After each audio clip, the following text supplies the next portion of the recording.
Es un privilegio, de verdad, para mí que hayáis podido contar un segundo año consecutivo con mi presencia. Estoy encantado. Este tema que vamos a hablar esta tarde es una de mis...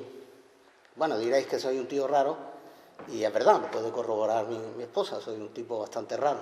Pero la Inquisición es un tema que siempre me ha apasionado, no como parte de la leyenda negra española, sino porque cuando empecé los estudios de Derecho, pues algún profesor hacía referencia siempre y el procedimiento inquisitorial, y el procedimiento inquisitorial, y aquello se me fue a mí quedando en la cabeza, y cuando terminé, pues me fui apasionando poco a poco y de una manera casi autodidacta con el tema del procedimiento de la Inquisición. No ya, os digo, no tanto lo que forma parte de una leyenda y que se dio a conocer en Europa como la leyenda negra de la Inquisición española, sino desde un estudio un poquito más he pretendido un poquito más serio. Y hoy lo que pretendo es daros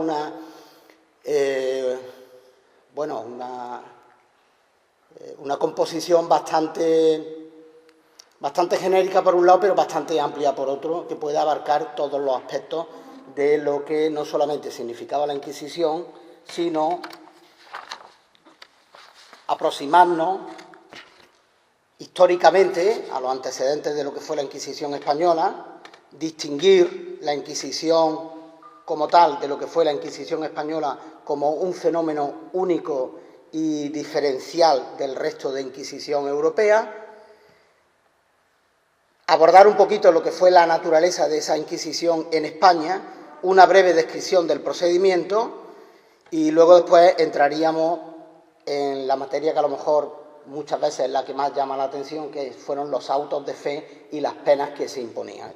Y pretendo terminar con una aproximación a la Inquisición en Andalucía, cómo fue el establecimiento aquí en Andalucía y el origen de los tribunales de distrito y la trayectoria que tuvo esa Inquisición. Y será oportuno y bastante interesante porque entre esos tribunales de distrito, precisamente el de Jerez de la Frontera fue uno de los primeros que se formalizó.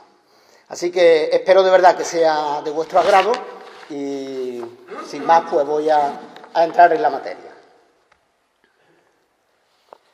Como acabo de decir, es importante conocer los antecedentes históricos de la Inquisición, no solamente de la Inquisición española. Aquí, para ello, debemos de diferenciar lo que fue el proceso inquisitorial en general, en toda Europa, de lo que particularmente lo fue en España. Como antecedente determinado del inicio de la Inquisición, podemos hablar del emperador Federico II. Este realmente emperador fue el que creó la Inquisición. ¿En qué fecha? En la fecha de 1231. Precisamente, este emperador se propuso o encargó a sus tropas imperiales el que pudieran perseguir los delitos de herejía, las herejías que empezaban ya a salir en el siglo XIII. ¿Qué ocurre? Pues que, lógicamente, de una manera avispada, el Papa Gregorio IX dijo, bueno, si el emperador se pone a perseguir delitos de herejía que tienen que ver con lo que es, lógicamente, la doctrina religiosa, pues esto se me va a escapar de las manos. Así que inmediatamente reacciona Gregorio IX y a través de una bula llamada Bula excommunicamus et anatemisamus, crea el Tribunal de la Inquisición nombrando inquisidores a los dominicos y a los franciscanos.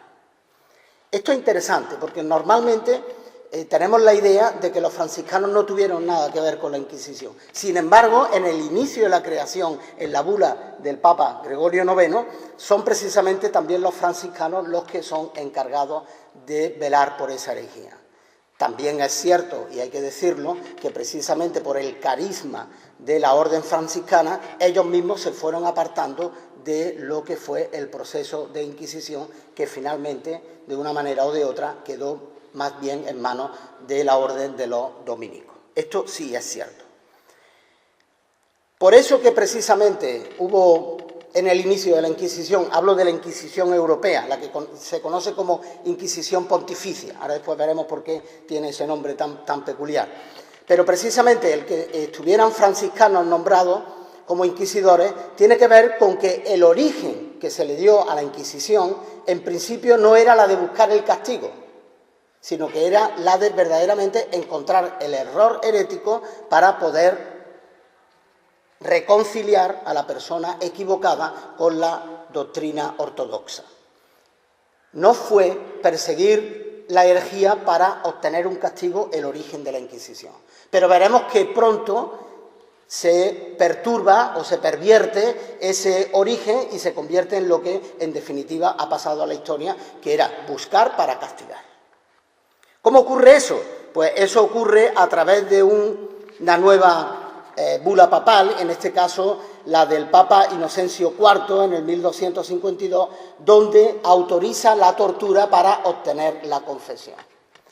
En este punto de la tortura también tenemos que tener en cuenta que la tortura era un medio legal en aquella época. Es decir, la tortura formaba parte de los sistemas legales. Era normal, habitual, que dentro de cualquier procedimiento a la persona se le pudiera someter a tortura para ver si realmente estaba o no estaba confesando la verdad. Tan es así que en nuestro derecho patrio estaban establecidos un sistema dentro del procedimiento penal que buscaba los delitos, en el que se sometía a la persona a lo que se conocían como ordalías. La ordalía era un sistema en el que se apelaba a la providencia para que, a través de una determinada práctica procesal, la intervención divina fuera la que sostuviera con fortaleza al reo y de esta manera poder obtener la verdad del mismo.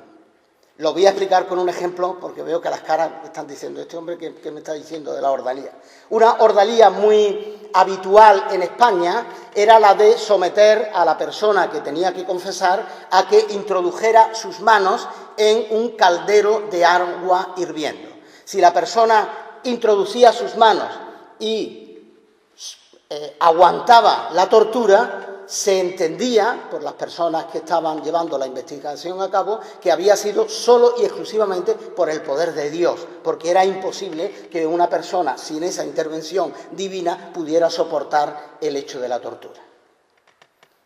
Era parte del sistema legal. Esto luego después, las distintas, la evolución del derecho fue dando lugar a que esto quedara o fuera siendo relegado y lógicamente también quedaba siendo relegado la intervención divina dentro de un procedimiento penal. Pero era una cosa habitual. La tortura no fue algo exclusivo de la Inquisición. ¿Vale? Esto es algo que normalmente tú puedes ver incluso en algunas revistas que están publicitadas y que se venden en kioscos, que la tortura, la Inquisición española la tortura formaba parte de lo que era el sistema penal de aquella época. Importante tenerlo.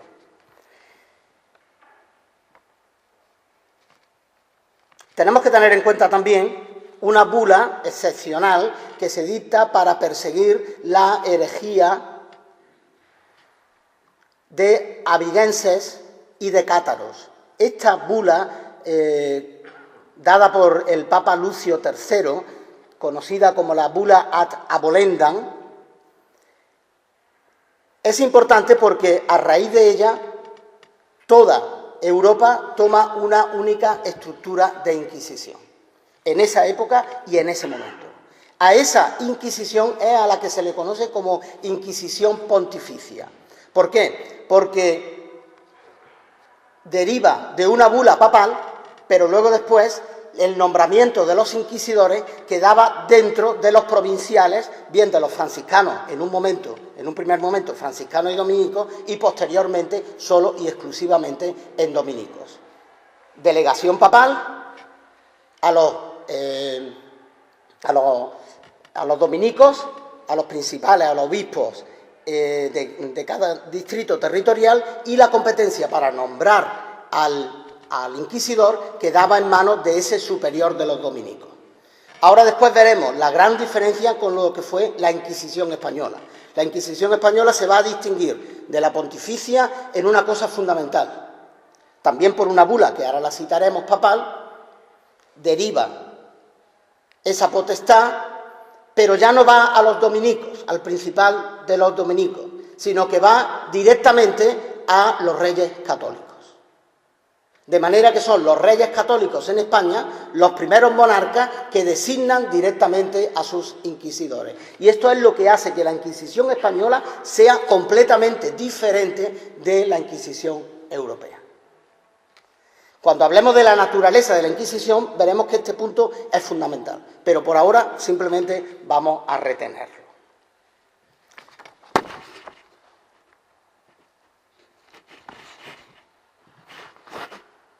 La Inquisición española, años 1477 y 1478. Los reyes católicos realizan un viaje por tierras andaluzas, acompañados precisamente por quienes después ellos mismos, estos reyes católicos, nombrarían como los primeros inquisidores españoles. ¿Qué ocurre?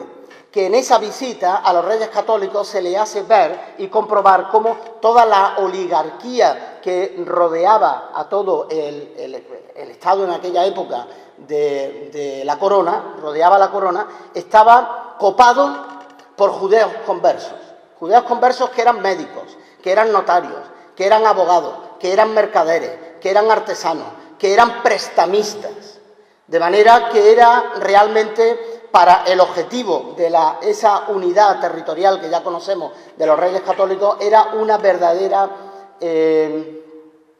verdadero peligro el que estos judeos conversos pudieran estar ocupando esos lugares de poder y, sin embargo, no estuvieran ocupados por lo que en aquel entonces se conocía como cristianos viejos. Esto es lo que en el 1477 y 1478 los reyes católicos, en visita por tierra andaluza, detectan y solicitan directamente al Papa una potestad única concedida en aquel momento, que fue el poder nombrar directamente a los inquisidores. El 1 de noviembre de 1478, el Papa Sixto IV otorga a los reyes católicos la bula Exegis Sincera Devotionis Affectus. Esta es la que crea directamente la Inquisición española y la diferencia de la Inquisición pontificia. No sé si luego, a lo mejor en el turno de ruego y de preguntas, alguien me puede decir: Inquisición hubo en toda Europa, lo ha estado diciendo. ¿Cuál fue la diferencia? Pues la diferencia fundamental fue esta. Tan es así que la corona de España pudo gozar de un aparato en aquella época muy poderoso, muy potente, como era contar con la religión. Pero no ya solo con la religión como la unidad o el cemento que fue para unir toda España y para poder expulsar en un principio y ganar la reconquista, sino contra el propio pueblo español. Estaba en manos de la corona el designar a los inquisidores que, lógicamente, apoyados en los propios reyes católicos, tenían una única unidad de acción. Luego después veremos, incluso con el caso curioso de Jerez de la Frontera, como cuando se aplicaban medidas cautelares a cualquier sospechoso de herejía, lo primero que se hacía era su detención, llevarlo normalmente a una cárcel secreta, pero inmediatamente venía la confiscación de bienes. ¿Qué ocurre? Que muchos de estos judeos conversos que hemos dicho que formaban parte de la oligarquía en Andalucía y que copaban los sitios de poder, tenían, por ejemplo, tierras arrendadas que pagaban sus determinados tributos a los municipios. ¿Qué ocurre? Que cuando llega la Inquisición, con el poder de la corona, con el poder de la propia Iglesia, confiscan esos bienes y a partir de confiscar esos bienes dejan de tributar al municipio. De manera que los propios municipios estuvieron muchas veces en contra de la propia actuación de la Inquisición. Esta creación de una Inquisición independiente le permitía a los reyes católicos nombrar hasta 3 inquisidores. Lo que ocurrió, que no siendo suficientes y bastantes 3 inquisidores para todo el reino de España, por posteriores bulas esa facultad se fue ampliando y fueron siendo muchos más los inquisidores que nombraba directamente la Corona de España. Así queda establecido lo que históricamente se ha conocido como la Inquisición moderna, que se va a diferenciar de lo que era la Inquisición medieval o conocida por pontificia, como anteriormente he dicho. El rey nombra directamente al inquisidor. En la pontificia, acordaros, hemos dicho, el inquisidor lo nombra el principal de los dominicos. Y como acabo de decir, en principio se concedió con la potestad de nombrar 3 inquisidores en España, pero fueron insuficientes y se fueron ampliando. Incluso con el descubrimiento de las Américas, ese número fue ampliado de una manera prácticamente ilimitada. Hay un debate sobre la naturaleza de esa Inquisición española. Sobre la pontificia no, la pontificia era un tribunal religioso. Derivaba directamente del poder del Papa y no intervenía el poder civil. Ahora hemos visto que en la Inquisición española tiene una prerrogativa muy importante. Deriva del Papa, pero los nombramientos dependen de la corona. ¿Qué naturaleza jurídica es? ¿Es un tribunal civil? ¿Es un tribunal religioso? ¿Es un tribunal mixto que puede gozar de ambas naturalezas? Podemos leer del año 1627 a un propio inquisidor general, Fray Antonio de Sotomayor, el que decía ya en aquella época, 1627, compónese el Consejo de Inquisición y las demás inquisiciones de 2 jurisdicciones o potestades. Una eclesiástica que mira a las cosas de la fe y dependiente de ella, y otra temporal que los señores reyes progenitores de vuestras majestades le agregan para que la eclesiástica tenga más apoyo y fuerza. Como vemos, tiene una dualidad, una doble naturaleza. Por un lado es religiosa, pero por otro lado está sometida al poder de la corona, a un poder civil. Es lo que lleva a algunos estudiosos de la materia a, en definitiva, como por ejemplo Tomás y Valiente, que es un gran constitucionalista, para definir que se trata de una jurisdicción mixta en la que lo político y lo eclesiástico estaban inseparablemente unidos. Y lo vamos a ver ahora después, lo vamos a ver con el procedimiento. Veremos cómo esa indisoluble unidad de lo religioso y lo político en la Inquisición española es la única en la que se establece. Y le dio a la Inquisición española un poder que, sin embargo, nunca tuvo la Inquisición pontificia o la que se desarrolló en el resto de Europa. Interesante, por ejemplo, que os fijéis en el escudo.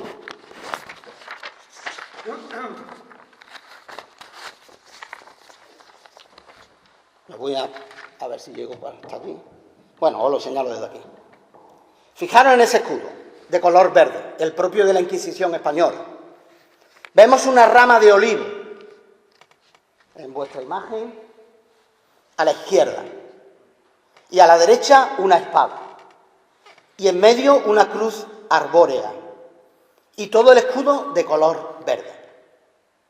Todo es representativo en la Inquisición. La Inquisición es una puesta en escena que tiene que tener un carácter ejemplarizante a través de los castigos, pero también tiene que tener un carácter educativo.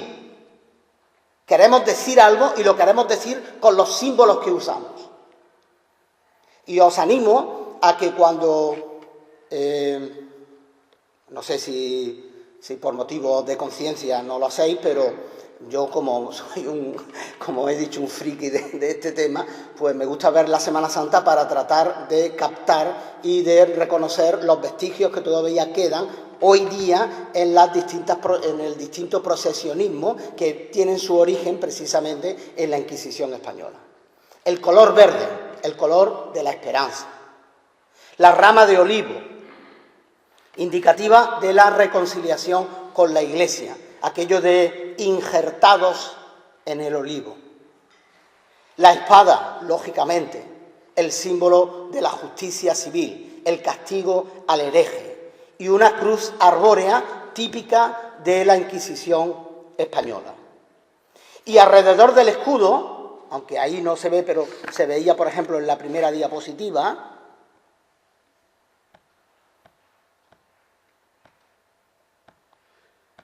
ya os digo que todo es una puesta en escena magnífica.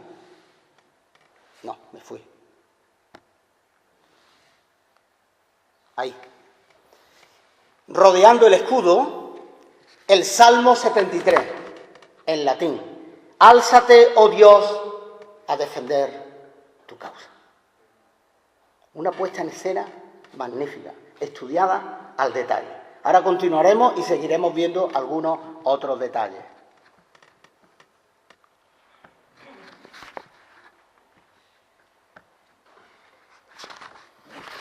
Poder temporal por contraposición al poder espiritual. Esto era lo que estaba sucediendo en toda Europa. Por un lado había una lucha política, por otro lado había una lucha religiosa. ¿Qué ocurre en la Inquisición española? Que no existe esa confrontación, porque todo se une inseparablemente con un único objetivo: establecer esa unidad en el territorio gobernado por los reyes católicos.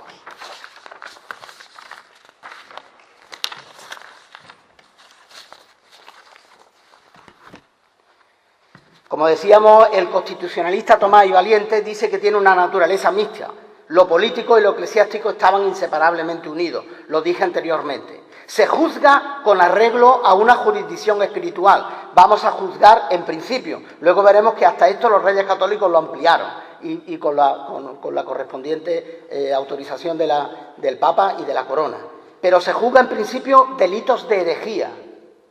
Pero, sin embargo, los castigos los ejecuta el poder civil. Una cosa parecida a aquello del Sanedrín, ¿verdad? Cuando juzgaron la causa de Jesús conforme a lo religioso, pero a la hora de ejecutar la pena lo llevaron al poder civil.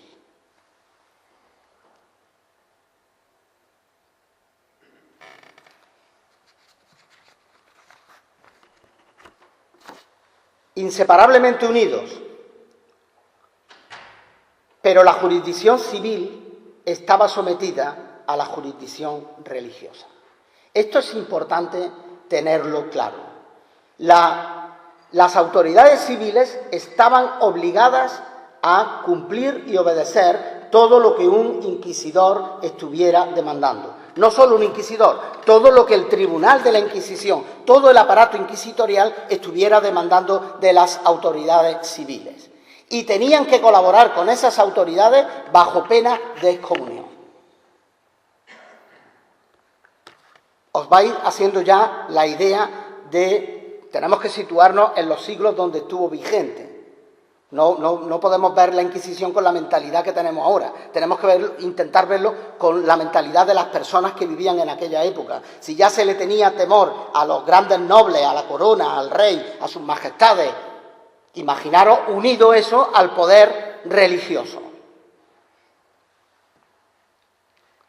Tan es así que hay un dato curioso de un diputado en Cortes, sacerdote, que era favorable a que se aboliera la Inquisición porque quería distinguir precisamente lo que era el poder temporal de lo que era el poder espiritual. Y en los debates de las Cortes de Cádiz estuvo este sacerdote llamado Ruiz de Padrón, estuvo siempre manteniendo en sus intervenciones el que se tenía que abolir la Inquisición, que como sabéis se abolió, pero en un periodo tan breve de tiempo que fue un año, hasta que se restauró nuevamente a Fernando VII y el absolutismo en España. ¿Qué ocurre? Pues que esa Inquisición, que luego se vuelve a establecer, termina enjuiciando a este sacerdote católico que quería que desapareciera el poder de la Inquisición y termina no solo enjuiciado, sino que termina condenado y, eso sí, el resto de su vida fue enclaustrado en un determinado monasterio. Así se las gastaba la Inquisición. De ahí que en el acervo cultural, que todavía muchos podemos seguir usando, haya expresiones que, por ejemplo, dicen, con la Inquisición, chitón. O sea, no hablen nada de la Inquisición porque será utilizado en tu contra. Y este sacerdote lo padeció en su propia carne. El inquisidor, además, la Inquisición en general, cuando diga inquisidor me refiero a todo el aparato inquisitorial, no estaba sujeto a la autoridad religiosa que estuviera en un determinado lugar. Estaba por encima del obispo, estaba por encima del arzobispo. Dependía directamente de la corona. Y si había algo que protestar, entonces se elevaba a la Suprema y de la Suprema se elevaba al Papa. Pero bajo las órdenes de la Inquisición estaba toda la jurisdicción religiosa también sometida, no solo la civil. El poder de la Inquisición española fue tan absoluto por eso, porque consiguió aunar ambos poderes en uno solo. ¿Y por qué era así? Porque la Inquisición española era una delegación directa y especial del Papa, del papado, a la que la jurisdicción civil se tenía que sujetar, como antes hemos dicho, bajo pena de excomunión. Y la religiosa también se tenía que sujetar, pues los obispos y prelados eran unas delegaciones del papado, pero la Inquisición era una delegación especial y superior en orden jerárquico en materia exclusiva de herejía. ¿Qué fue lo que hizo el papado con la Inquisición española? Pues muy fácil. La jerarquía sacerdotal seguía siendo la misma. La había nombrado también el Papa. Pero, sin embargo, el Papa, cuando crea la Inquisición, dice: tenéis toda potestad religiosa según vuestra jerarquía, menos en materia de herejía, donde la tiene solo y exclusivamente el inquisidor. Y encima, en España, va a estar amparado por el poder político, que lo va a nombrar directamente.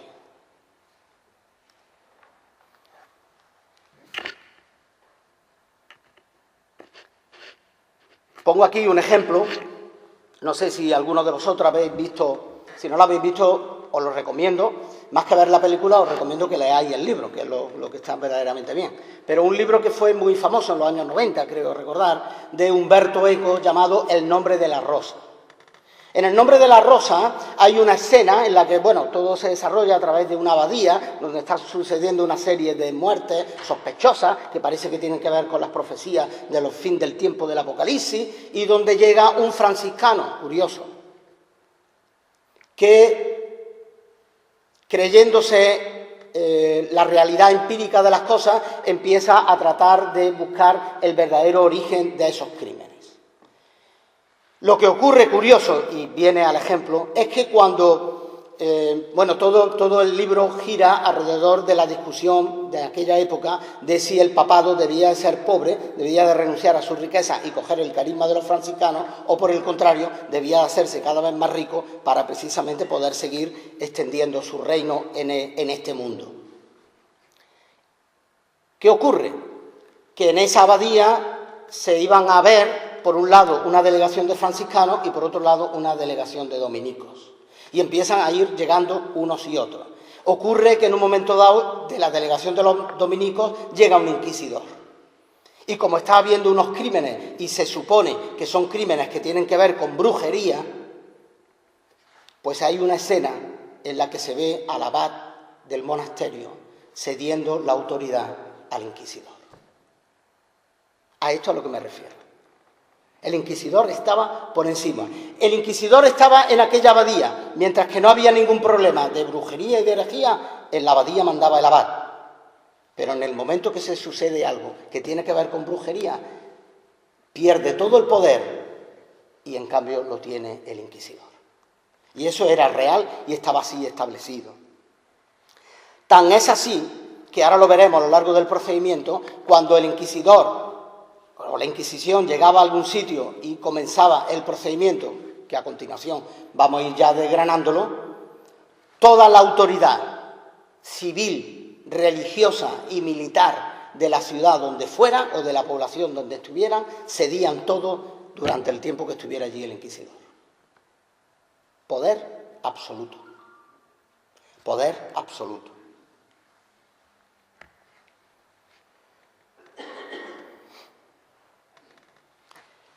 Muy bien, una breve descripción del procedimiento. El procedimiento, como antes he dicho, y todos los símbolos y todos los signos de la Inquisición tenían un valor simbólico claramente establecido. Existía una fase previa, que era la fase pública del proceso, lo conocido con el Edicto de Fe, que era un periodo en el que se abría el procedimiento inquisitorial. A eso le seguía un periodo de gracia y terminaba esta fase previa con el edicto del anatema. Como digo, era la fase pública del proceso, era todo lo que la población podía ver en un principio hasta el final del proceso, cuando se ejecutaban las penas en los autos de fe. Lo que ocurría entre medias era absolutamente secreto. Y no solo secreto, sino que si tú eras objeto de investigación por la Inquisición y finalmente salías absuelto de cualquier delito, tenías la obligación y el juramento de no poder contar nada de lo que había ocurrido durante la fase secreta, bajo pena de excomunión y de volver a ser acusado y condenado. Con la Inquisición, chitón. Era la fase pública. Consistía en principio en la visita a una ciudad del inquisidor, que inmediatamente se presentaba a las autoridades eclesiásticas y civiles. Y se organizaba una misa mayor, normalmente en la catedral o donde fuera la iglesia más relevante. Y en esa misa mayor, durante la predicación, inmediatamente terminada la predicación, preparada al efecto para en la masa, en la población poder crear la expectativa de que había algún síntoma de herejía o de brujería dentro de la población, se publicaba el Edicto de Fe. Un edicto que quedaba publicado en un periodo entre 10 y 40 días, aunque lo normal siempre fueron 30, en las puertas de la iglesia, en las puertas de la catedral. Esto nos tiene que recordar, a 2 días de la conmemoración del 500 aniversario de las 95 tesis de Lutero, que aquello, he leído en este último año mucho que trata de desmitificar la figura de Lutero, y dice que esas 95 tesis no estarían clavadas allí, que eso era un absurdo, que era una imagen más bien romántica. Pues no, señores, yo creo que esa era la forma de publicar las cosas, porque desde luego los edictos de fe quedaban publicados en los dinteles de las puertas de las catedrales y de la iglesia, para que todo el pueblo tuviera conocimiento de que había sospecha de alguna herejía o brujería en la población. En esos 10 o 40 días había misericordia para los que confesaban y había indulgencias para los que delataban. Esto es muy importante. Las indulgencias, como sabemos, en un momento dado, y por el afán de recaudación del Papa de crearla o de construir la Capilla Sixtina, es lo que hace que Lutero pueda realmente confrontarse con todo lo que fue el poder de aquella época. Pero las indulgencias venían de largo.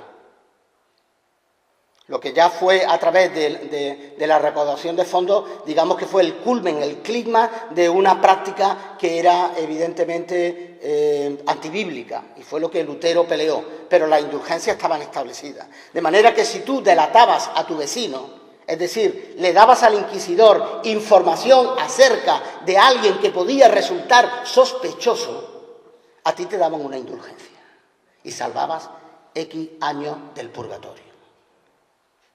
Y si tú ibas a autoinculparte, porque esto es interesante, ahí he puesto confesión, pero realmente en el proceso de la Inquisición no existía confesión, existía autoinculpación.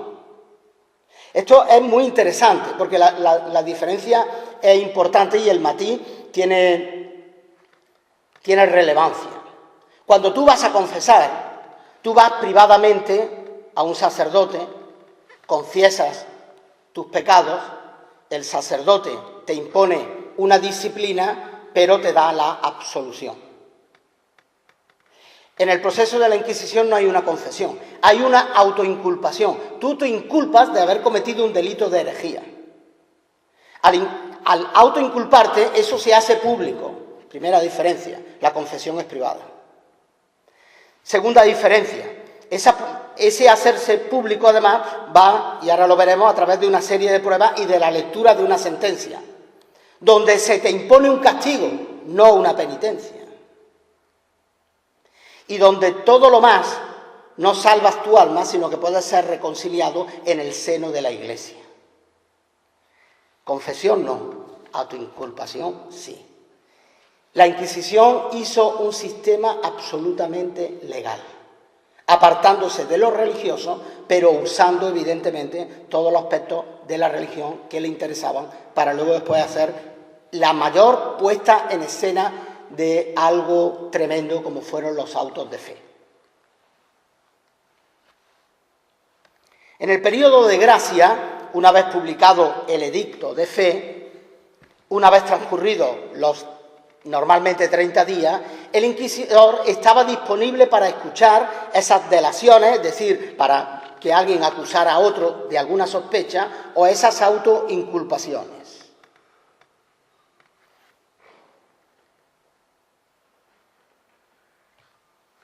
Edicto de fe, transcurso de los 30 días, periodo de gracia, donde el inquisidor va recogiendo las autoinculpaciones y las delaciones de los demás, y se culmina esa fase previa del procedimiento con el edicto del anatema. El edicto del anatema ya es otra cosa, ya el tono es diferente, ya el tono no habla de gracia, ya el tono no habla de indulgencia, ya el tono no habla de reconciliación, ya el tono pasa de ser misericordioso a ser amenazador, con intervención de un fiscal del Tribunal de la Inquisición. Ya no hay promesa de misericordia, sino que aquí lo que hay es una clara amenaza de excomunión. Ha pasado el periodo de la gracia. Ahora estamos en un procedimiento completamente penal, podríamos decir. Se leía durante otra misa mayor, en la que evidentemente la predicación también iba siempre a través de la posibilidad de descubrir esa herejía o esa brujería. Y todo el mundo estaba obligado a acudir. De hecho, si no acudías, pasabas inmediatamente a ser sospechoso de herejía.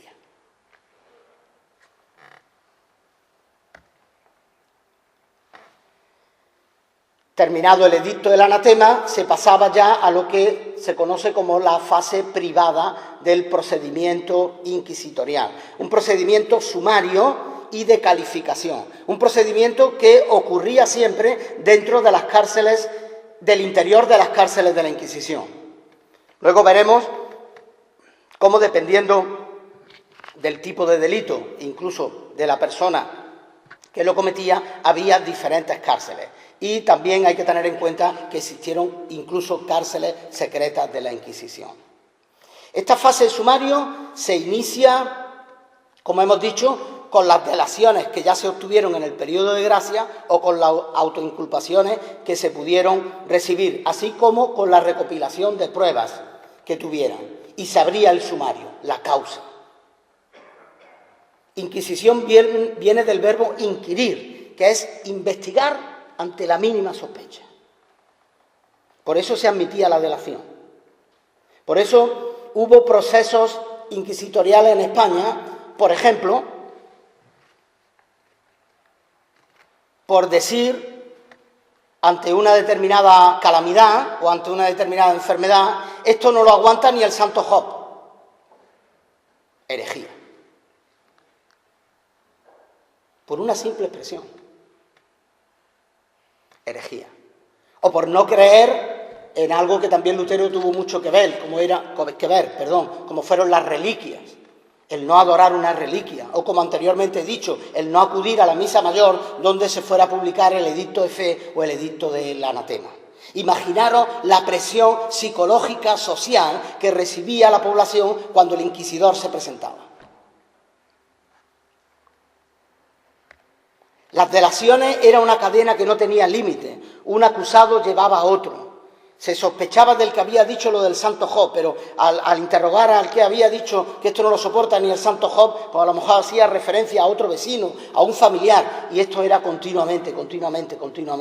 De ahí, como ya anteriormente os he dicho, la expresión de con la Inquisición chitón.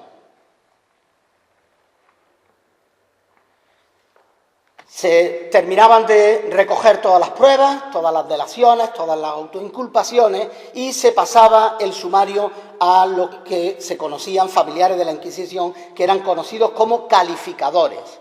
Eran verdaderamente las personas de las que dependía la vida de las demás personas, porque eran las que iban a calificar si la herejía o la expresión verdaderamente podía entenderse que merecía un castigo.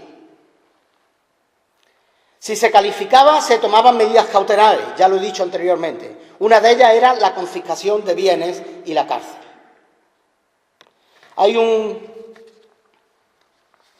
Para los que queráis tomar referencia, hay un estudio publicado por doña María del Mar García Guzmán, de la Universidad de Cádiz, que se titula, lleva por título este estudio, este ensayo, Los primeros años de la Inquisición en Jerez de la Frontera, 1481 a 1485. Luego al final ya lo veremos, volveremos a esto. Pero tiene que ver con la confiscación de bienes, como anteriormente os he dicho.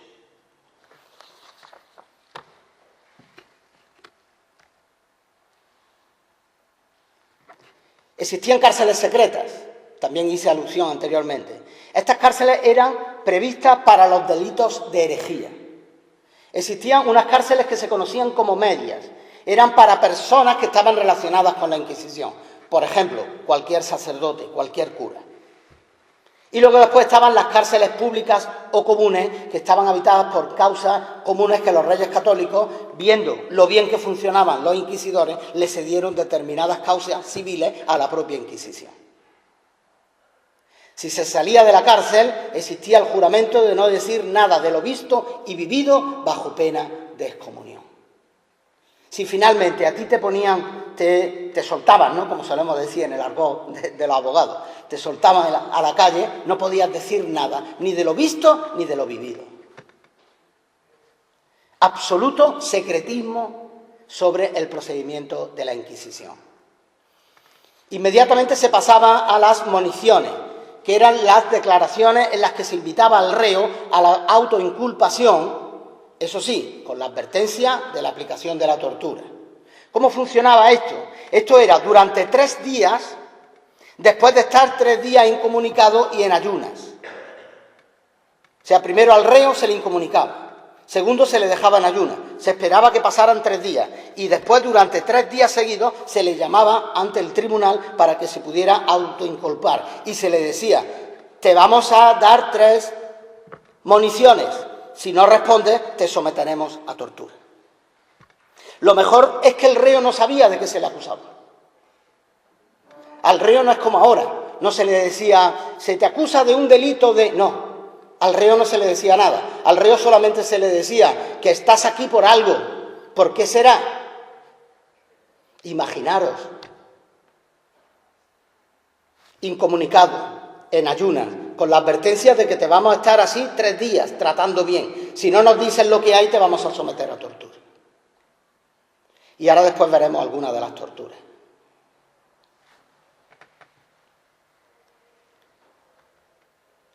Si no se autoinculpaba o lo declarado no satisfacía o no correspondía con lo que el inquisidor ya sabía y el reo no, entonces se aplicaba la tortura. La tortura quizás forma la mayor parte de la leyenda negra de la Inquisición española. La verdad que yo he leído alguna cosa que es completamente de fábula, o por lo menos no está documentado. Las torturas que la Inquisición española normalmente aplicó fueron el potro, la toca, la garrucha, las brasas y la horca. Todos conocemos la familia Casalla, ¿verdad? Agustín y María de Casalla. Quizás incluso no solamente todos, sino mucha gente en España los conoce por el gran libro escrito por Miguel Delibes, El hereje. donde precisamente se narra la historia de los primeros conventículos de la Reforma en Valladolid. María era la hermana de Agustín. Agustín no era cualquiera, Agustín de Casalla no fue cualquiera, era un predicador del rey. Y María era su hermana. Del proceso de María de Casalla os voy a leer algo que literalmente nos describe la tortura a la que esta mujer fue sometida. Y leo literalmente, del proceso de María de Casalla. Fue mandado que se le atase la cabeza con un cordel y le fuese echado un jarro de agua encima de una toca sobre la cara, boca y narices. Esa era conocida la tortura de la toca. Se tumbaba a la persona en posición horizontal, se le ataba de pies y de manos, se le ponía el pañito en la boca metido, hasta la garganta, y se le empezaba a echar jarras de agua a través de la toca para que se le fueran introduciendo en los pulmones y también por las narices, cara, boca y narices, para que tuviera la sensación absoluta de ahogo. Y María confesó, ya lo creo, y yo también hubiera confesado. Después de las moniciones, después de estar incomunicado, después de estar en ayunas, después de negarme a confesar, me somete a esa tortura, lo normal es que confesara. Lo normal es que los reos confesaban. Ya no estamos hablando de las antiguas ordalías, ¿os acordáis? Lo de meter la mano en el caldero de agua hirviente y que Dios me dé fuerza para soportarlo. No estamos hablando de otra cosa. Te sometían a tortura hasta que obtenían tu autoinculpación. La tortura no tenía límites. El único límite que establecía el manual del inquisidor era que no perdieran la vida. Pero no había límite. Estaba en la potestad del inquisidor torturarte las veces que lo viera conveniente. Es más, si tú en alguna tortura confesabas, inmediatamente después te sometían otra vez a monición y tenías que reconocer lo que dijiste en la tortura, porque si no la prueba no era válida, no era jurídicamente válido. ¿Qué ocurre? Que si ahora en la monición negabas lo que en la tortura habías dicho, ¿sabéis lo que pasaba, no? Que te volvían a someter a tortura hasta que confesaras. Ese era el sistema, que realmente era tremendo. Una vez obtenida la autoinculpación, y con el resto de las demás pruebas, se pasaba a la fase acusatoria. Había una audiencia privada en el propio tribunal, donde se le nombraba un abogado y un procurador. Y en 9 días, el abogado y el procurador tenían que presentar un escrito de defensa. Había una posibilidad extraña en el procedimiento normal de aquella época, pero que la Inquisición lo estableció, que era la compurgación. La compurgación consistía en que el abogado le preguntaba al reo si contaba con un número de personas entre 7 y 30 que pudieran testificar a su favor. En pocos procesos se ha visto la compurgación. ¿Sabéis por qué?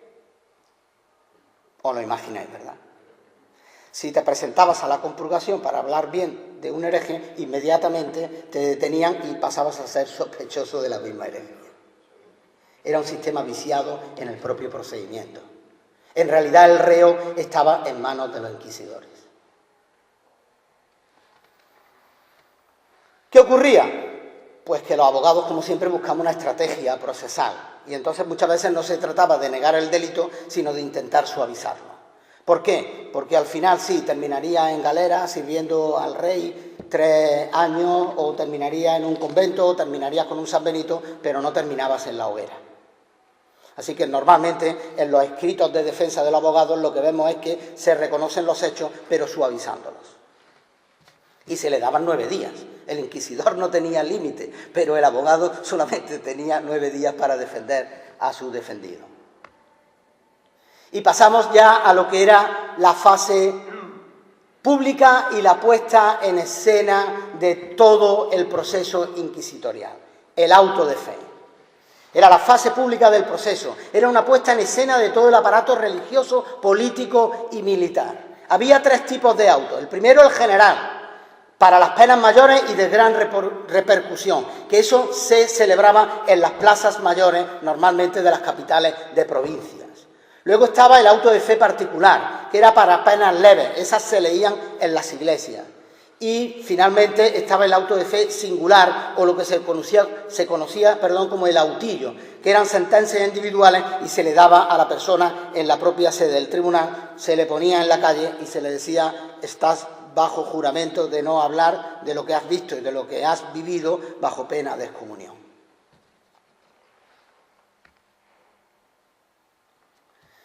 Miguel Jiménez Monteserrín, un historiador, describe el auto de fe como una sobrecogedora ceremonia de masas puntualmente realizada para estimar la adhesión de estas masas al credo católico y al orden político del absolutismo. Para los que queráis ver la única fotografía que tenemos de un auto de fe, podéis buscar este cuadro de Rizzi, que recrea el auto de fe celebrado en 1680 en la Plaza Mayor de Madrid, con la presidencia del monarca Carlos III.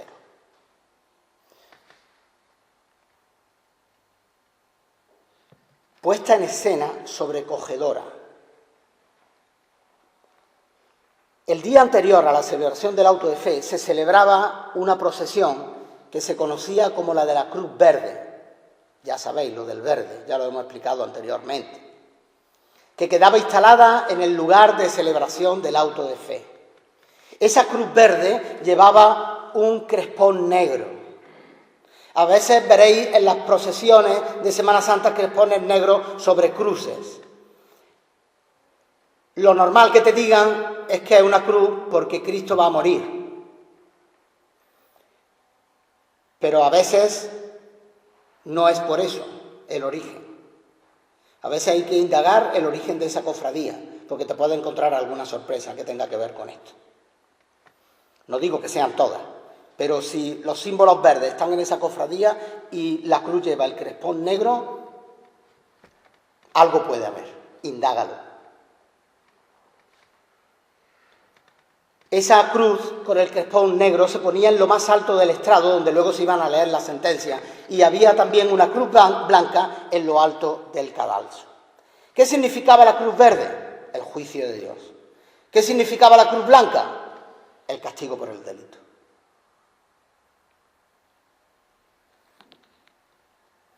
Hay muchas cruces blancas en las poblaciones andaluzas.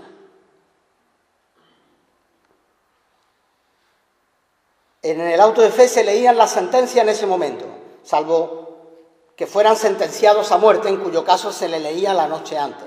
¿Por qué? Porque se le daba la oportunidad de que mostraran arrepentimiento. Y si mostraban arrepentimiento, como eran con pena de muerte, cuando eran llevados al matadero, previamente a encender la hoguera, se le aplicaba el garrote vil. Era un acto misericordioso para los que definitivamente, después de reconocer su error de herejía, querían volver al seno de la verdadera Iglesia. En el libro de Delibes veréis que se narra cómo Agustín de Casalla reconoce su error de herejía la noche antes a ser castigado, a ser ejecutado, a ser quemado. Y luego después, sin embargo, veréis que en la escena final es quemado en el matadero. Esto no cuadra con lo que era el sistema realmente establecido. Si alguien se reconciliaba con la Iglesia, aunque ya estuviera condenado, se le aplicaba el garrote vil como última medida de gracia de esa madre que te volvía a abrazar.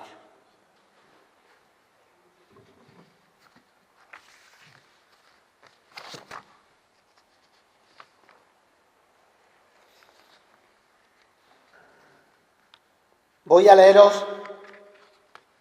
un texto de Joaquín Pérez Villanueva, historiador, que habla sobre toda esa puesta en escena y esa procesión, y luego después os enseñaré una imagen y vosotros mismos sacáis las conclusiones que queráis. El texto dice así, hablando de la procesión de la cruz, del auto de fe y del procesionismo que llevaba todo ello. La procesión la abría la cruz alzada de la parroquia a la que pertenecía el tribunal, cubierta de un velo negro, acompañada del clero revestido de sobrepellices y con luces en las manos. Seguían porteadas sobre ástiles e identificadas cada una por un rótulo en el que se leía su nombre y delito, las estatuas de los ausentes o difuntos. Las de estos, además, llevaban una caja con sus huesos, condenados a ser relajados, los cuales intentaban reproducir con la mayor fidelidad posible su aspecto real, emplazándose parea ellos caretas pintadas a propósito, pelucas y vestiduras auténticas. Venían a continuación los reos, organizados en sentido inverso a la magnitud de sus delitos. Primero los penitenciados por blasfemos, a cuerpo y descubiertos, y los bígamos, luego los hechiceros, después los reconciliados y por último los relajados al brazo secular. Un preciso lenguaje de signos convencionales, inteligible desde luego para los iniciados en aquel género de espectáculo, proclamaba el definitivo tenor de la sentencia. Los relajados iban tocados de una coraza de fuego y portaban además un San Benito de lienzo y llamas. Los reconciliados lo llevaban de paño amarillo y, conforme a su culpa, cosida en él un aspa de tela roja, media o entera, más o menos ancha las fajas de ella, según fuera de larga la duración de la condena recibida. Quienes iban a galera y los que habían de ser azotados salían con sogas, las cuales mostraban tantos nudos cuantos eran los centenares de azotes que estos habrían de recibir como pena. Leídas las sentencias, los primeros en desfilar eran los relajados al brazo secular, en efigie o en persona, quienes inmediatamente eran entregados a las autoridades civiles para ser conducidos por ellas hasta el quemadero. En riguroso orden, sosteniendo todavía en las manos las velas verdes que se les habían entregado, volvían los reos a sus cárceles custodiados por los mismos familiares y alguaciles que los condujeron hasta el tablado. Al día siguiente culminaba la ceremonia de humillación ejemplar a que habían sido sometidos el día del auto con la ejecución de las penas públicas de vergüenza y azote a que algunos habían sido condenados. Algunos otros salían desterrados o cumplirían sus sentencias en las galeras del rey. La procesión la abría la cruz alzada de la parroquia a la que pertenecía el tribunal. El procesionismo que normalmente vemos en Andalucía, el procesionismo, yo no estoy hablando de las distintas cofradías, la forma de procesionar es la misma que tenían los autos de fe de la Inquisición. Y es una puesta en escena. Y si encima veis a los penitentes con velas verdes, obligatoriamente el origen lo tienes que situar en este tipo de procesión, donde los que no iban a ser quemados en la hoguera tenían que volver a las cárceles con su vela verde, que significaba la esperanza y la reconciliación con la Madre Iglesia verdadera. Ahí, por ejemplo, podéis ver los paños verdes en los cintos. Esta es una cofradía que procesiona la cruz verde, procesiona las velas verdes y procesiona la cruz arbórea de la Inquisición. Es de mi pueblo. Ahí veis la cruz arbórea, está en rojo. ¿Lo veis? Ah, aquí no se ve con la luz, perdón. Bueno, pues luego después lo puedo enseñar si queréis aquí. Y las penas, estoy ya terminando. ¿Vale? Me queda 1 hora y cuarto o algo así. Vale, ya, termino rápido. El objetivo era cuádruple: ejemplarizante, utilitarista, oportunista y arbitrario. Ejemplarizante, el auto de fe era público, la pena de muerte en la hoguera se veía, la gente era convocada a vivirla, la vergüenza pública al día siguiente, los que tenían que ser azotados, se les ponía en la plaza del pueblo, se les daban los azotes de manera pública. Si durante el procedimiento de la Inquisición morías en las cárceles o, esto no lo he dicho, pero también, si se delataba a alguien que ya había muerto, se le juzgaba aunque estuviera muerto. Y si era condenado, se exhumaban los huesos y se quemaban el día del quemadero. Y si habías huido, porque te había dado tiempo a huir, como fue el caso de algunos próceres de la cultura evangélica española, llámese Casiodoro de Reina o Cipriano de Valera, serían condenados y serían quemados en estatua o en esfinge. Se les hacía un cuadro de quién era y se llevaba al quemadero.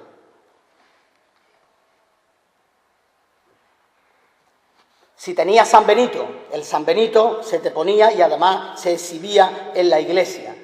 Podías también ser castigado a inhabilitaciones para casamientos, para cargos públicos y oficios, por ejemplo. No podían ser abogados, no podían ser notarios, pero no solamente el condenado, sus familiares tampoco. Y por supuesto se te habían confiscado los bienes, dejabas de tener patrimonio. Tenía un carácter utilitarista, se obtenía un beneficio con las penas, pecuniario o físico. Pecuniario con la confiscación de bienes, físico con la condena en galeras. Fijaros, la condena mínima a galera era de 3 años. ¿Sabéis por qué? Porque estaba medido que el esfuerzo físico que tú le ibas a dar a la corona yendo en galeras se correspondía con las raciones de mantenimiento que te iban a dar durante 3 años. Estaba todo medido, todo calculado. Era oportunista, se suavizaban o se agravaban las penas según la corona disponía o según la situación social era más o menos conveniente. Por ejemplo, a Agustín de Casalla lo quemaron vivo, fue un castigo severo. Sin embargo, otros clérigos con delitos similares, su castigo fue más suave. ¿Por qué? Porque la oportunidad lo llevó a eso. Sabemos que Agustín de Casalla, ese auto de fe, fue muy relevante para que se tomara conciencia de que en España no se iba a permitir la herejía luterana. Nadie iba a ser contaminado por esa herejía. Son palabras de los inquisidores de aquella época, no mías. Y era arbitrario, porque salvo la pena del delito de herejía pertinaz, que fue a la que fue condenado Agustín de Casalla y su hermana María, y que llevaba la muerte en la hoguera, las penas se imponían al criterio del inquisidor, si estimaba o no que hubiera un verdadero arrepentimiento, esto que anteriormente he dicho. Y entonces podía consistir en una prisión perpetua en un monasterio, como le pasó al fraile aquel que en la Constitución de Cádiz habló en contra de la Inquisición. Este terminó todos sus días en una prisión perpetua en un monasterio, o se te imponía un San Benito, o se te daban azotes, o se te mandaba a galera, o se te desterraba de una determinada zona.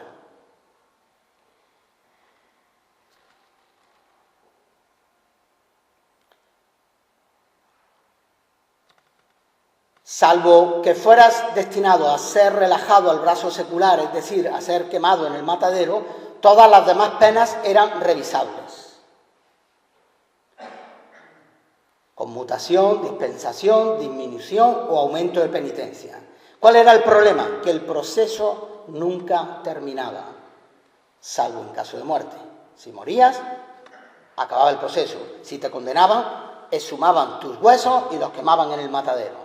Pero si eras absuelto, en realidad siempre estabas pendiente de la Inquisición. En cualquier momento el inquisidor te podía volver a llamar. Esto hoy día es inconcebible. Al principio contrario le llamamos seguridad jurídica. Eso que hoy en algún sitio de España ha desaparecido también. Pero bueno, es un principio que tenemos establecido en el artículo 9 de la Constitución, la seguridad jurídica. Estas personas no tenían seguridad jurídica ninguna. En cualquier momento podían ser vueltos a llamar. Se reabría la causa. Por eso fue que el arzobispo Carranza, muy conocido, que fue también sometido a proceso de Inquisición, estuvo toda su vida pendiente de la Inquisición, porque se le fue reabriendo la causa cada vez que en alguno de sus sermones alguien entendía que podía haber vuelto a cometer un delito de herejía. Las penas ordinarias eran reservadas para los delitos de herejía pertinaz y consistía en la muerte en hoguera, con o sin garrote vil, como anteriormente he dicho, la exhumación de huesos o en esfinge, exhumación de huesos si habían muerto durante el procedimiento o anteriormente, porque se juzgaban a muertos, y en esfinge si habías huido, como fue el caso de bastante gente y de los dos que anteriormente mencionamos, Casiodoro de Reina y Cipriano. Arbitrarias, las que no llevaban aparejada la pena de muerte, fueron muy variadas. Las más comunes: las penas de excomunión, las penas de abjuración, de leve o de vehementi, dependiendo de que fuera más o menos grave tu delito de herejía, el destierro, la cárcel, que podía ser perpetua por un tiempo definido, siempre en monasterios, nunca en cárceles de la corona, galeras, mínimo 3 años, ya hemos explicado el porqué, azotes o vergüenzas. La pena de azote tenía que ser desnudo de cintura para arriba, con un capirote que te ponían por haber sido condenado por delito de herejía, un capirote pintado con alusión a tu delito y una soga al cuello. La soga es muy significativa porque también la veréis en el procesionismo de algunas Semanas Santas y veréis gente que va con soga y lleva nudos. Esto viene de ahí directamente. Por cada nudo se daban 100 azotes. Todo era visualmente una puesta en escena para causar miedo y pavor a la Inquisición y a la corona.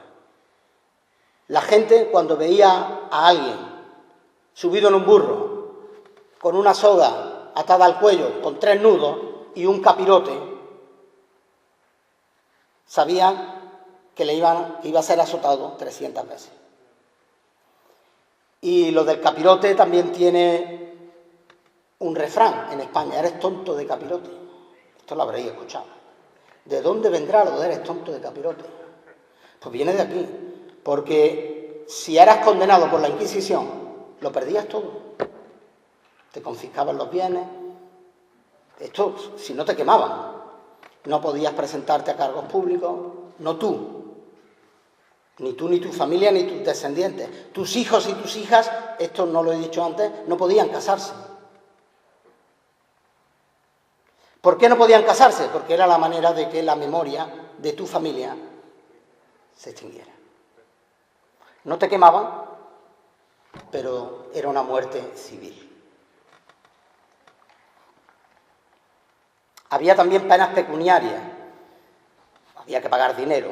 Había un hábito penitencial o San Benito, amarillo, con cruces pintadas, unas delante, otras detrás. Ahora veremos algunas fotos, no sé si las vais a ver, las traigo, pero claro, a lo mejor con esta iluminación no se ven. Lo más terrible del San Benito es que el San Benito, una vez que tú cumplías la pena, te podían poner un San Benito por 3 años. Había condenas muy curiosas.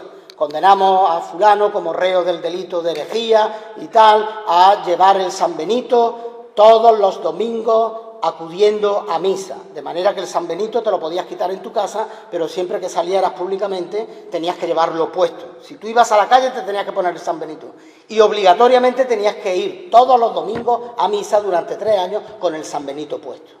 Y cuando terminabas la condena tenías que llevar tu San Benito a la iglesia y era allí colgado para perpetua memoria de tu delito de herejía.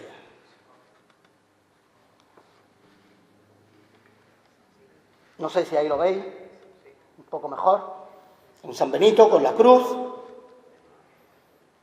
Otro San Benito, como he dicho, con la coraza, ya no el de la cruz, que era en los que juraban levi o vehementi, que era leve, y era un poquito de llevarlo. El anterior con el capirote, donde no, a lo mejor no lo distinguí, pero lleva pintadas las alusiones a su delito.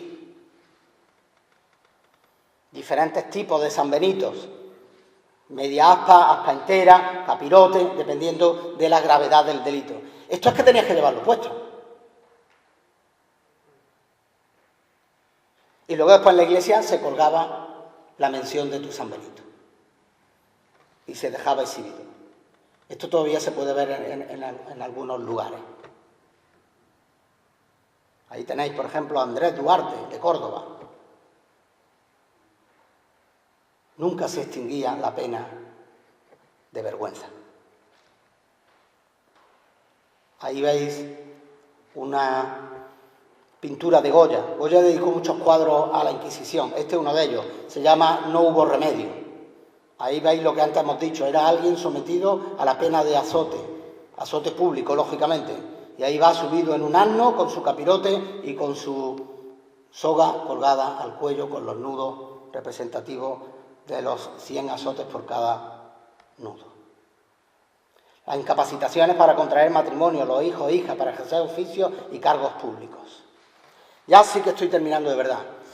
Un poquito, brevemente, la Inquisición en Andalucía. Ya hemos hecho mención a los años 1477 y 1478, esa visita que hacen los reyes católicos, donde descubren que las oligarquías andaluzas están copadas por judeos conversos que no están dejando que los cristianos viejos puedan tomar ese poder. Y encima, como son prestamistas, la corona les debe dinero. Algo había que hacer.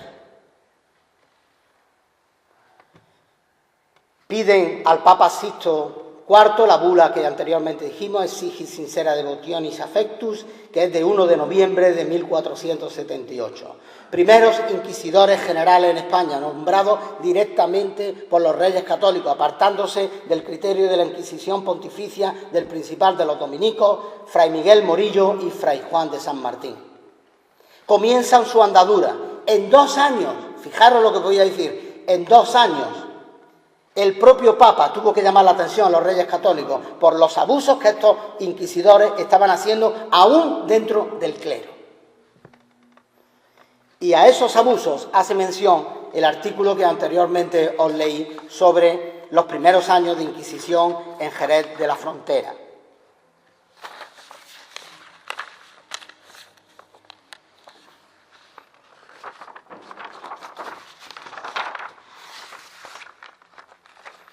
Desde 1481 la Inquisición fue establecida en Jerez a sus jueces y oficiales, como lo prueban los nombramientos por parte de los inquisidores de Bartolomé Sánchez Camacho, beneficiado de San Miguel, de un receptor Alonso de Trujillo y de un juez de bienes confiscados al bachiller Martínez de Aguilera, nombrados por Luis de Mesa. Aquí tuvisteis un tribunal de la Inquisición. Y el problema que hubo es que viene aquí toda la relación de personas que fueron sometidas al tribunal, en total 95 personas, a las que confiscaron los bienes y como consecuencia de confiscar los bienes, esos bienes redundaban en favor de la propia Inquisición y de la corona, con lo cual dejaron de redundar, de pagar los tributos que tenían establecidos en la ciudad de Jerez, y ello trajo tal ruina económica que tuvieron hasta que protestar por la confiscación de los bienes.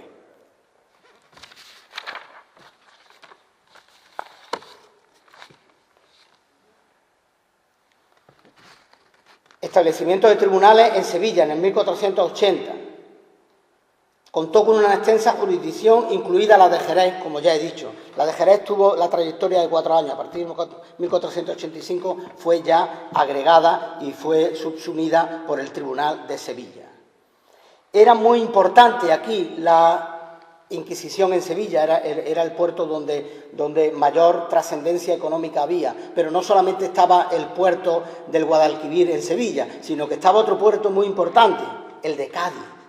Porque a través de Cádiz entraba mucha influencia luterana. Entonces fue muy importante el Tribunal de Sevilla en la persecución de la herejía. El de Córdoba, de 1482, jurisdicción sobre Córdoba, Écija, Málaga, Granada y Almería, como veis, no tiene nada que ver con la distribución provincial que nosotros conocemos, que es del siglo XIX. Incluso llegaba hasta Extremadura, y el de Córdoba tuvo que subdividirse en el de Granada por todo el problema de los convertidos de musulmanes a través del reino de la conquista del reino de Granada.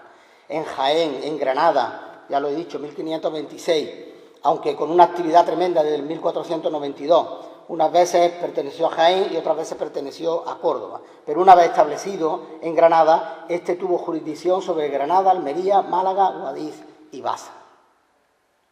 El de Sevilla destacó en su inicio por sus abusos, ya lo he dicho anteriormente. Fueron famosos los autos de fe del 1559, el 60 y el 62, donde precisamente fueron condenados los monjes del monasterio de los Jerónimos de San Isidro del Campo en Santiponce. Unos vivos, otros exhumados, cogieron sus huesos y los quemaron, y otros en esfinge, como fue el caso anteriormente mencionado de Casidoro de Reina y de Cipriano de Valera.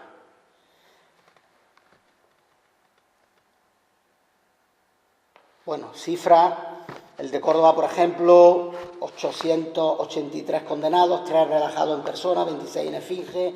En Granada, en total, 4.157, 33 relajados, 102 en esfinge. En Sevilla, 1962, con 96 relajados, 67 en esfinge. Finalmente, y a modo de final de la trayectoria, si bien la Inquisición comenzó en Sevilla, como anteriormente hemos dicho, también hemos de decir que su abolición en el 1813 aunque por muy breve periodo de tiempo, pero comenzó con las Cortes de Cádiz, con lo cual al final en Andalucía casi que empezó y casi que terminó. Definitivamente abolida, también en el periodo del trienio liberal, os acordaréis del año pasado que hablábamos de esas constituciones, del periodo del trienio, pues fue un siglo convulso. Lo cierto es que en 1834, durante el reinado de Isabel II, siendo muy jovencita, quedó definitivamente abolida la Inquisición. De 1500 a 1800. Casi 400 años de vigencia. Ciertamente un modelo acomodado a su tiempo, pero que cometió muchísimos abusos.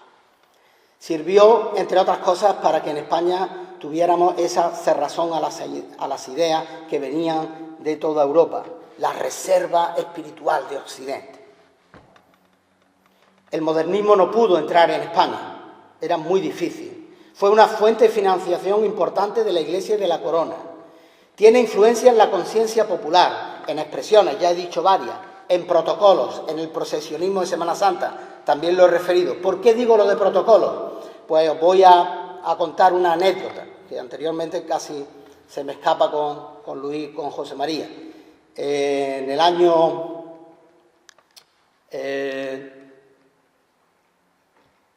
2012 estuve en el Congreso Nacional de los Abogados, que lo celebramos para conmemorar la Constitución de Cádiz. Lo celebramos en Cádiz. Cuando fuimos a la apertura oficial del Congreso, que fue en el Teatro Falla, pues el presidente del Consejo General de la Abogacía Española tuvo unas palabras en las que dio las gracias al ayuntamiento, dio las gracias a tal, autoridades civiles, militares, y dio las gracias a la autoridad eclesiástica, al señor obispo. Claro, cuando terminó el acto, yo intenté hablar con este señor, no me dejaron, lógicamente, porque yo quise protestar por ese protocolo. Porque ese protocolo viene de aquí. Y ese sometimiento a una autoridad eclesiástica en el día de hoy viene de ahí. Y si tú vas a invitar a una autoridad eclesiástica a un acto que tiene que ver con la abogacía española, o me invitas a toda la autoridad eclesiástica de la ciudad, o no me invitas a ninguna. Me invitaron a mí, a su vez, a formalizar una queja por escrito, y como buen abogado la formalicé, y ellos, como mejores abogados, todavía no me han contestado.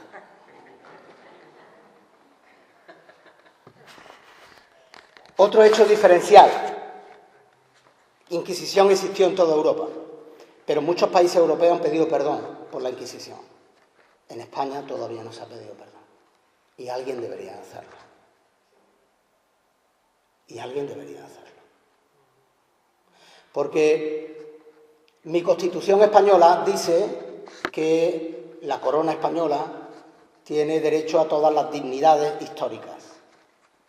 Y si tiene derecho a las dignidades históricas, también tiene derecho a pedir perdón por los errores históricos. Y yo creo que este es uno de ellos. Haber mezclado el poder político con el poder espiritual. Y algún día creo y oro y veré que en España también se pedirá perdón por un periodo por una institución histórica que cometió muchos errores. No busco culpables, no. Busco reivindicación, una vindicación por algo que no solamente nos afectó a los protestantes, afectó a personas normales, a católicos, a musulmanes, a judíos, en fin, en general a todo lo que fue la corona de España. Y con esto pues me pongo a vuestra disposición, espero que haya sido ilustrativo, era mi interés, no sé si me he extendido demasiado, muchas gracias.